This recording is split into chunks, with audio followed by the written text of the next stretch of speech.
Hello everyone, can you hear me, yeah? Oh, so I've got 20 minutes to play with here instead of the 20 seconds the STV gave me, so I've got plenty of time to run through everything, right? So it really does feel like being at home while I'm here at the Scottish Family Party Conference. It really is, among so many friendly faces. And for those of you who don't know me, I'm Nial Fraser. I've been a political activist for the last few years, and sort of by gravity, I've gravitated towards the Scottish Family Party. So I've got plenty of time to play with here, so what I'm going to do is I'm going to run through a few things, why we're here in the first place, into a detailed breakdown of the Rutherglen by-election, and then finally, I think I'll talk about what I think we should be doing next as a collective. So we've all got different reasons why we're here, why we've been activated into a political response to the ever-growing list of problems facing us as a society today. Personally, I was activated during the blatant snatching and theft of our liberties during the COVID pandemic. That was the straw that broke the camel's back for me. I'd simply gotten sick of moaning about it on Twitter and online, and I decided that, you know what, I'm going to actually do something. I'm actually going to try and make a difference here.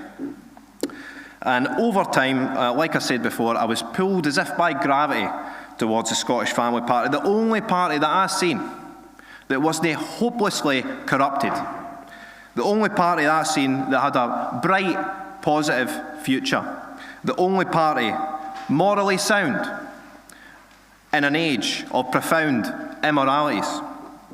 Whatever reasons have driven us here as individuals to the conference today, it doesn't mean nearly as much as what we should seek to accomplish while we're here during this conference. We should be putting our heads together, sculpting new ideas. We need to be strengthening the bonds between us, growing stronger as a movement, uniting our voices and becoming one voice. Ultimately, we need to be making ourselves heard and our concerns heard everywhere we go. Scotland and the world at large is going through tense and tumultuous times. I don't think I need to tell everyone here that, everyone understands. But with every bout of turbulence that we go through, people are finding their way to us. The Scottish Family Party. And when they find their way to us, the further we stray from the truth, the further Scotland strays from reality and the truth, the more magnetic our cause becomes, the more magnetic common sense becomes, the more magnetic common good and the truth becomes. So be in no fear, ladies and gentlemen. People will be drawn naturally and intrinsically to our cause, but that is no excuse for laziness either. We need to be proactive and aid this process as much as possible. An example of this will take me perfectly into the next portion of this sort of speech, which will be a detailed breakdown into the Rutherglen and Hamilton West by-election. So, simply by standing in this election, that's an example of being proactive. We need to get out there and face the constituents as much as possible. We managed to get a lot of media attention for ourselves during this election, but before I go into all that, I wanted to explain my overall thought processes and strategy that was going into this election. You know, of all the problems facing us today, whether it be the rampant corruption in our government, the issues that mass immigration bring, or the sick trans ideology that is pumped into our schools, it's my contention that all this laundry list of issues, the easiest one to defeat, the simplest one to defeat, is the lie that a person can change sex. I mean, I'm going to point to this sign over there, but that sign done all the heavy lifting for me this election. A man can't become a woman. Simple. What a sign that is. Credit to Richard.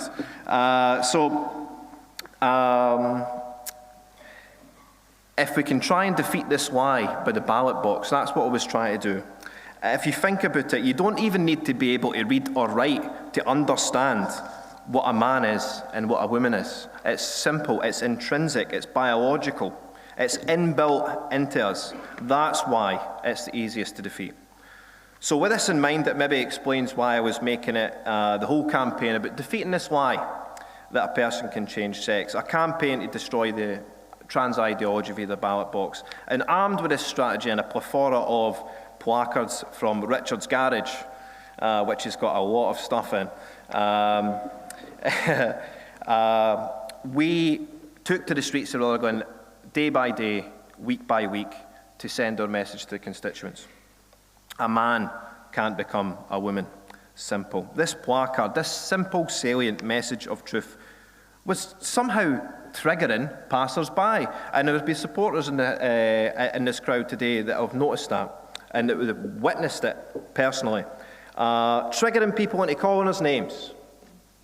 Triggering people into throwing our leaflets back at us.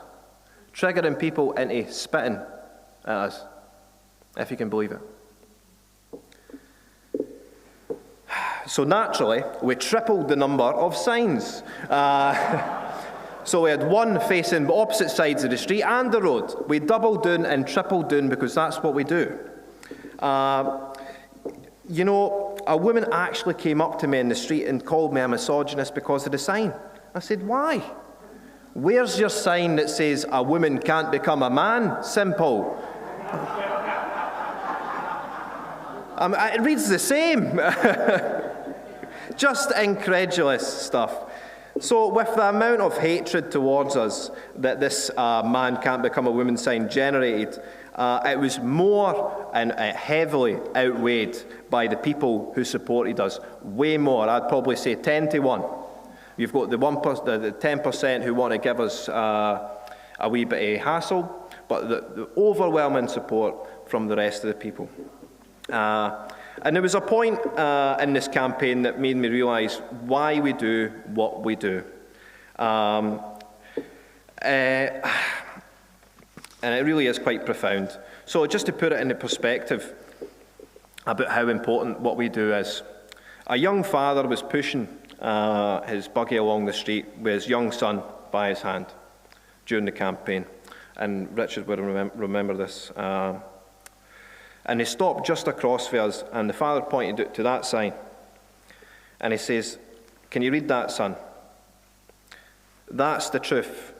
You won't get that in school. This is why we do what we do. That's the truth, son. You won't get that in school. These are strange times we live in. Really is. But that really put it into perspective and gave me encouragement to keep on going during this campaign. This, in a nutshell, is why we do what we do. Regardless of whatever hate we take, regardless of ever mud is slung in our direction, we must cling on to and broadcast the truth as much as humanly possible.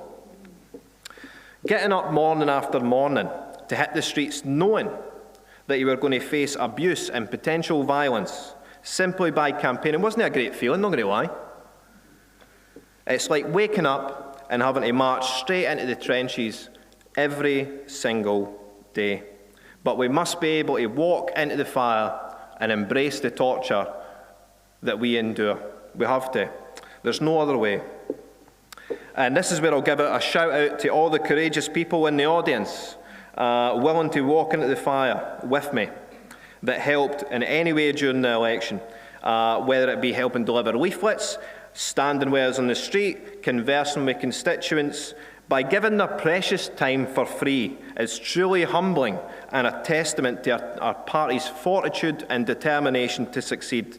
So I would like to ask the people who supported us during the election, Mark Richardson's in the house as well, I want them to stand up and we can just give a clap to the people who supported us. Where's Mark?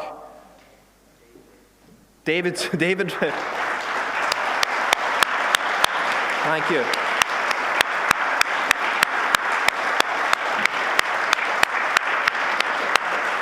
I see Jonathan over there as well.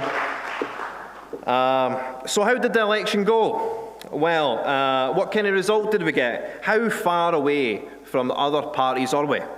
Well, let's delve right into that, will we? To me, again, I'm not going to sit here and lie to you. It wasn't the result I was hoping for, but we received 319 votes, equating to 1%, a shade behind Reform UK at 1.2, and the encouraging thing is that we're only a stone throw away for the Greens. We're only a stone throw away for the Lib Dems. And we're only a stone throw away for the Tories themselves. So we are gaining and gaining and gaining every single time. And if we maintain this momentum going into the next Holyrood election, we might be looking at the Scottish Family Party's first MSP, and I'm looking at Richard Lucas right now, come 2026. In fact, this is a very, very achievable goal if we use this period between elections very wisely. We need to campaign during the elections as if it was the election. So we gained a lot during this election. We gained a huge amount of experience. Me personally, I gained a lot. And it will all serve us going into future elections. We gained a lot of credibility by gaining and attaining this 1%. We really did. But perhaps more importantly, we got a lot of media attention. This is the thing. And amongst all this, we need the media to relay our message as much as possible. Simply by standing in this election, we were able to be featured in 2 hustings. One was live, one not so live.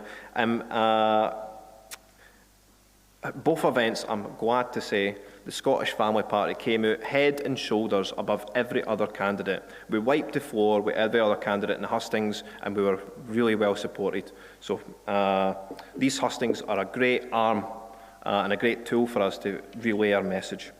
And we even managed to squeeze out a viral clip for one of the hustings as well, which was excellent. So we were able to get our messaging out nationally as well via the STV, albeit it's only 20 seconds. How are you supposed to condense a political message into 20 seconds? I don't know. But we managed to do it anyway. It was like the ultimate puzzle. I mean, how are you supposed to do this?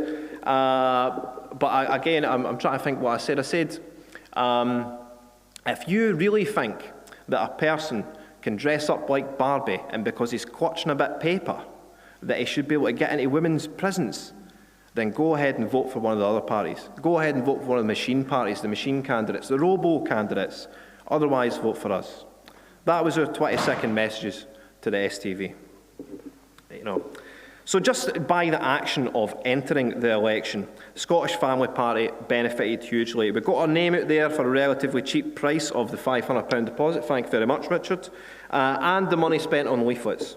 And this is another thing that I wanted to touch upon, is we spent the absolute bare minimum and achieved the result that we got.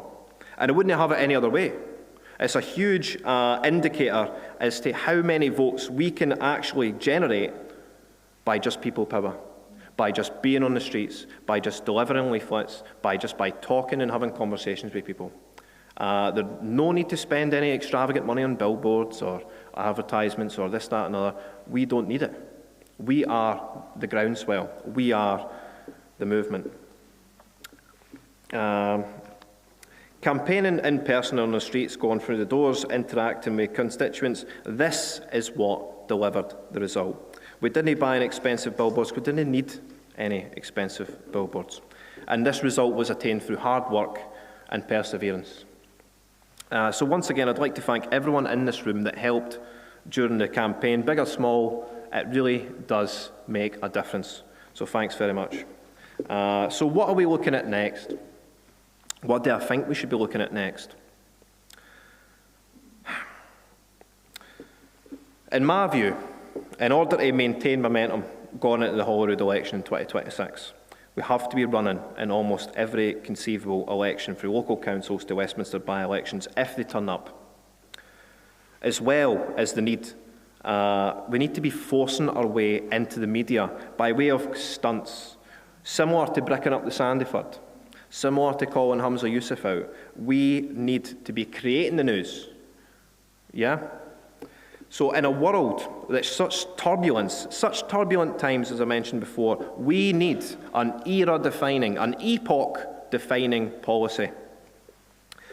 And I'll tell you all today, and nobody knows this, not even Richard. Not even Richard. Nobody knows what I'm going to say when I'm getting up here. It's incredible.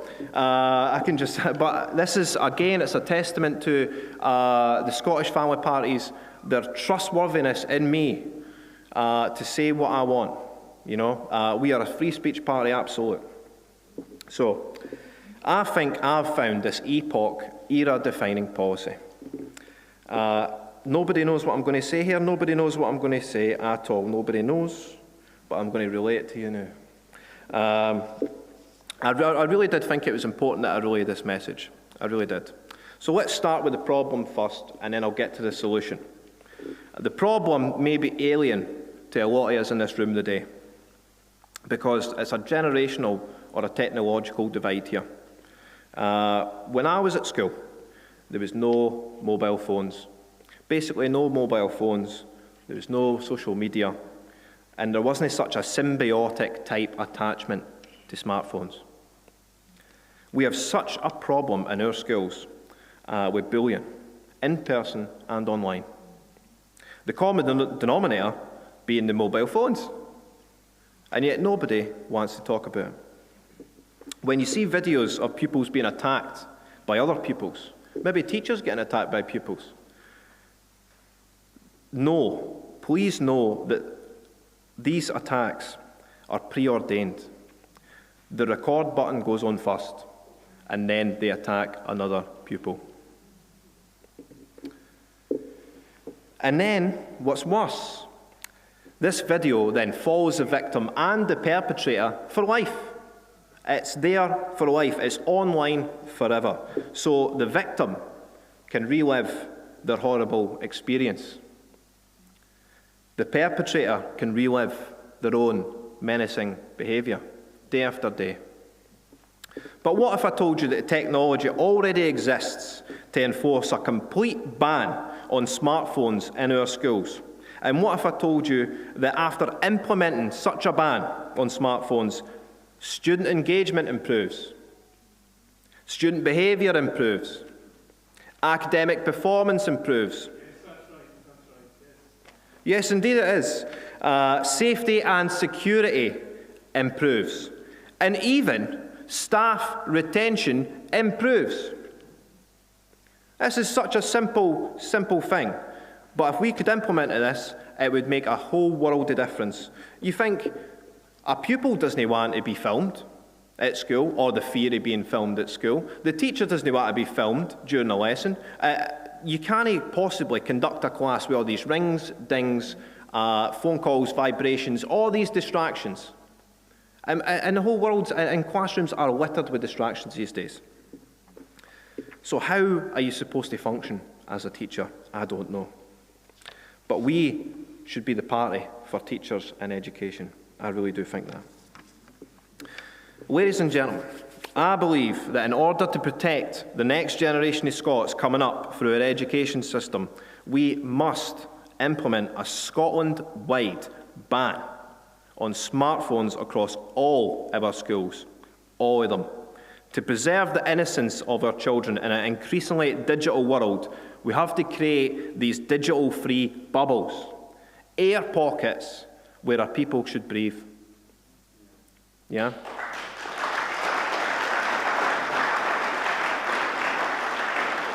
We can't have the fear of being filmed, both pupil and teacher, going viral. You know, that's always the fear. Maybe you say someone is a teacher, somebody films it, boom, you're on the internet. Some doesn't like it, you're sacked. You're shown the door. To me, this is this era-defining policy. If we didn't start reversing the damage done in an education system, we may as well be dooming the next generation before it even kicks a ball. I think it should be our policy to implement a full and total ban on smartphones across all our schools. It can be done cheaply, it can be done easily. The technology already exists, it's already across 160 countries, this stuff, because we are not the first country to face this. Not at all. And initially the pupils won't like it, but in the future they'll thank us for it. And the teachers will thank us for it immediately. They can start teaching their classes again like that. So thank you all, ladies and gentlemen. For me personally, I'll spend a few more minutes up here, but it's been a really tough time for me since this election. It does take a lot out of you, both physically, emotionally, the sort of constant attacks you go through, the media attacks, whatever it is. The constant lies that was told about me in the press was almost unbearable. But we do what we do because we can't stop. We've started the ball rolling, and we need to continue this ball rolling all the way until every constituency is thinking about voting Scottish Family Party. Every single one. And we will win this one day. It will come. Although it has taken an emotional toll and a physical toll, it's only strengthened my resolve. It's only strengthened my determination. It's times like these that I'm glad I'm amongst my family, the Scottish Family Party. Thank you all, ladies and gentlemen.